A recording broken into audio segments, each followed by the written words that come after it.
Dieu désire que nous soyons ses collaborateurs, de ceux qui apportent une contribution effective à l'édification de la maison spirituelle qui doit contenir sa plénitude et sa gloire éternelle. Notre croissance en Christ se réalise quand nous nous livrons entièrement à lui, en nous abandonnant entre ses mains, afin qu'il se meuve librement en nous, quelles que puissent être les voies qu'il a choisies pour nous, afin de nous introduire dans son grand dessein. Et cela alors devient notre expérience, celle qui nous assure de sa part les plus grandes et les plus précieuses promesses, afin que par elles vous deveniez participants de la nature divine, en fuyant la corruption qui existe dans le monde par la convoitise. 2 Pierre 1,4. Nous sommes devenus participants de la nature divine. Lors de notre nouvelle naissance, Dieu introduit en nous la vie divine d'une nature différente de la nôtre.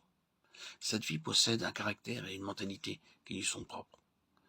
Son caractère est en relation avec sa façon d'agir et sa mentalité en relation avec sa façon de penser. C'est ce qu'il exprime dans Ésaïe 55,8. Car mes pensées ne sont pas vos pensées et vos voix ne sont pas mes voix. Le but de Dieu, en introduisant sa vie, c'est qu'elle devienne la nôtre, car elle est la seule qui puisse accomplir son dessein en nous. Nos pensées et nos plans ne peuvent être acceptés de Dieu parce qu'ils procèdent d'une vie que Dieu a jugée sur la croix. Dieu nous voit comme morts à notre nature déchue et comme désormais vivants pour lui en Christ. Nous aurons jour après jour à répudier notre vie naturelle en nous tenant sur le terrain de notre mort avec Christ à l'égard de cette vie. Romains 6,6. Ce n'est que par l'offrande joyeuse de notre être tout entier au Dieu vivant, afin de vivre entièrement pour lui, que nous mourrons à notre vie propre. La vie de Christ, par laquelle il nous faut apprendre chaque jour, forme en nous le caractère et la mentalité du Fils de Dieu. Nous commençons à penser comme Christ et à agir comme Christ. Ainsi, en demeurant unis à lui dans sa mort et dans sa résurrection par la foi, la vie du sceptre pénètre librement les sarments, et nous portons le fruit de sa propre nature.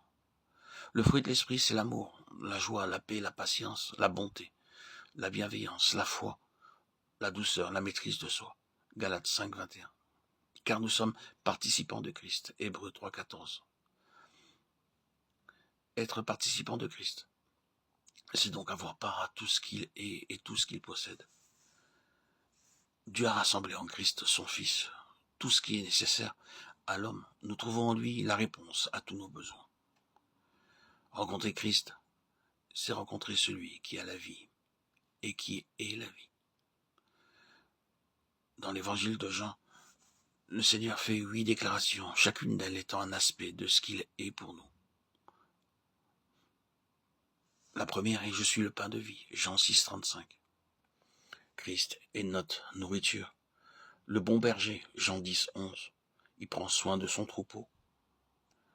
Je suis la résurrection et la vie, Jean 11,25. C'est une autre déclaration. La résurrection est la méthode de Dieu, ce qui veut dire que Dieu accomplit son œuvre, travaille et agit lorsque l'homme ne peut plus rien.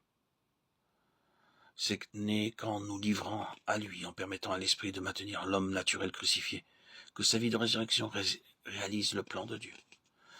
Je suis le chemin, Jean 14,6. Qu'est-ce qu'un chemin? C'est une voie qui mène à une destination. Nous sommes destinés au trône, et seul notre Seigneur peut nous y faire parvenir. Je suis la vérité, Jean 14,6. Dans l'incarnation, Christ se présente comme l'homme parfait selon la pensée de Dieu. Celui qui correspond en tout point à ce que Dieu désire.